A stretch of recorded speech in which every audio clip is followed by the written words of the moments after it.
friends, in today's video we will learn how to convert a picture into pencil sketch in Photoshop. So let's jump into the video. Press Ctrl or Command J to copy the layer. Then press Ctrl or Command plus Shift plus U to desaturate it. Make another copy of it and press Ctrl or Command I to invert it. Change its blending mode to color dodge. Then right click and convert it into Smart Object. Go to Filter, Blur and Gaussian Blur. Here, change the radius as per your requirement and hit OK. Now, go to the adjustment layer and choose levels. Adjust it. As you can see, the effect has came out so nicely.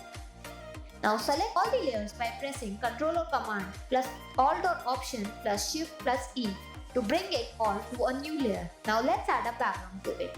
Go to Edit, Copy and paste it on the paper background which you want to.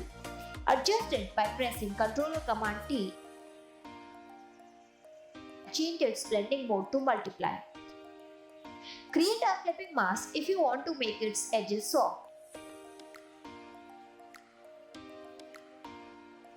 And that's it, you are done. If you find this video helpful, do like it and don't forget to subscribe to our channel. Thanks for watching.